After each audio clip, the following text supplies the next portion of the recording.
Hello అందరికీ. Last వీడియోలో మనం ఒక నిఫ్టీ 50 ప్రీమియం తీసుకున్నాం అండ్ దాంట్లో టార్గెట్ కూడా మనం మెన్షన్ చేసుకున్నాం అండ్ కంప్లీట్గా మండే ఏం జరుగుతుంది అనేది కూడా ఆల్రెడీ ముందే ప్రిపేర్ చేసుకున్నాం దాంట్లోని. మీరు ఒకసారి లాస్ట్ వీడియో చూసినట్టయితే షార్ట్ వీడియోలో నేను మెన్షన్ చేసింది ఏంటంటే మార్కెట్ ఇక్కడ క్లోజింగ్ అయింది ఆల్మోస్ట్ 25,509 ధర. Okay, 6th. సో క్లోజింగ్ అయిన తర్వాత నా ఫస్ట్ టార్గెట్ ఏమవ్వాలి, ఈ రెడ్ కలర్ లైన్ ఏదైతే పెట్టానో 25,448 అనేది ఒక 70 పాయింట్స్ దూరంలో ఉంది. సో ఫస్ట్ టార్గెట్ అయితే బీటీఎస్టీకి అది పెట్టుకున్నా అండ్ ఇంకా కింద ఇన్ కేస్ అక్కడ కానీ హోల్డ్ చేయలేకపోతే మార్కెట్ ఇన్ కేస్ ఇక్కడ కానీ హోల్డ్ చేయలేకపోతే మనం ఈ బ్లూ కలర్ లైన్ ఏదైతే పెట్టుకున్నామో కంప్లీట్ జోన్, ఈ జోన్ అనేది మనకి స్ట్రాంగ్. సో ఇక్కడ నుంచి మార్కెట్ కంటిన్యూ అవుతుంది అండ్ మనకి ఈ లెవెల్ వరకు 25,800 లెవెల్ వరకుని మార్కెట్ మళ్ళీ కంటిన్యూ చేయొచ్చు ర్యాలీ అనేది. ఓకే, సో ఇక్కడ వరకు టార్గెట్ అనేది మళ్ళీ మనం పెట్టుకోవచ్చు అప్కమింగ్ డేస్లో. సో మనం ఇక్కడ నుంచి ఇప్పుడు మార్కెట్లో ఇన్ కేస్ మనం తీసుకున్నా మళ్ళీ మనకి మార్కెట్ ఈ రేంజ్ వరకు 475 పాయింట్స్ మార్కెట్లో మూమెంట్ రావచ్చు. సో అప్కమింగ్ డేస్కి. సో నెక్స్ట్ వీక్ నేను కంప్లీట్గా బుల్లిష్లో ఉంటాను అండ్ ప్రజెంట్ నేను తీసుకునే కాల్ ఏదైతే ఉందో దాని గురించి మాట్లాడుకుందాం. మనం ప్రీమియం ఏదైతే తీసుకున్నాం పీఈది, దాని టార్గెట్ ఏంటనే. సో నేను చూపించింది ఈ కాలే 25,650 పీఈని.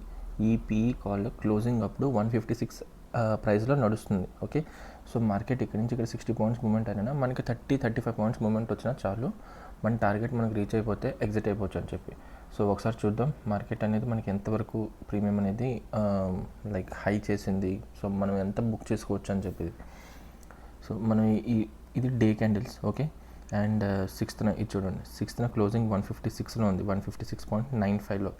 ఈవెన్ ఇన్ కేస్ మనం ఎండ్ ఆఫ్ ది డేకి కొన్నా మన టార్గెట్ పెట్టుకునే బట్టి చూస్తే మనం కింద వరకు కదా. సో మార్కెట్ అనేది ఫ్లాట్ ఓపెనింగ్ అయింది ఇక్కడ ఆల్మోస్ట్ ఎంత 175. సో 156 నుంచి 175 మూమెంట్ అయింది. మనం అప్రాక్స్ ఒక 180-185 టార్గెట్ అయినా పెట్టుకుందాం అనుకున్నాం. సో డే హై చూడండి 322కి వెళ్ళింది.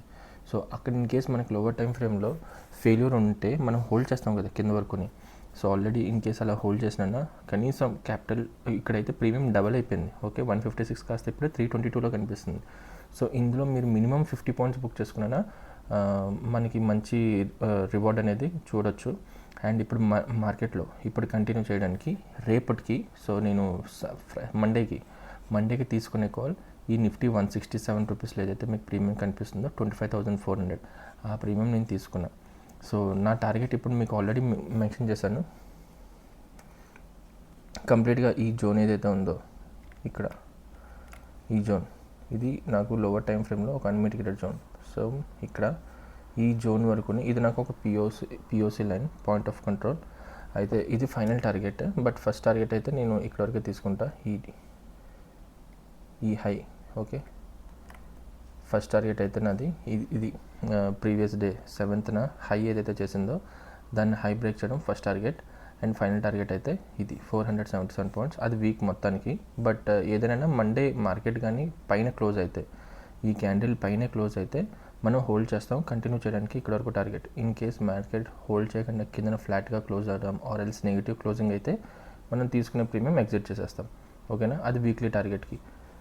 సో ఒకసారి చూద్దాం టార్గెట్ అనేది ఎంతవరకు రావచ్చు అనేది, ఫస్ట్ టార్గెట్కి ప్రీమియం ఎంతవరకు పెరగచ్చు అని.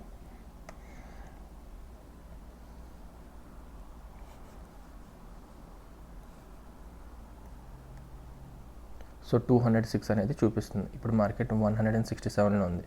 సో మినిమం 200 పాయింట్స్ అయితే వెళ్తే మార్కెట్ నేను ఎగ్జిట్ అవ్వడానికి ఇంటర్డే ప్రకారం మనం ఎక్స్పెక్ట్ చేయొచ్చు. ఇన్ కేస్ మీరు ఇంకా క్యాపిటల్ ఎక్కువగా అంటే ఈ ప్రీమియం ఇంకా ఎక్కువ హోల్డ్ చేసి ఉంటే మార్కెట్లో మనం ఇక్కడ వరకు ర్యాలీ కంటిన్యూ చేయొచ్చు. సో సిఈ సైడ్ హోల్డ్ చేసిన వాళ్ళు మార్కెట్లో ఫస్ట్ టార్గెట్ ఇది తీసుకోండి అండ్ ఫైనల్ టార్గెట్ అయితే ఇది తీసుకోండి బీటీఎస్టీకి.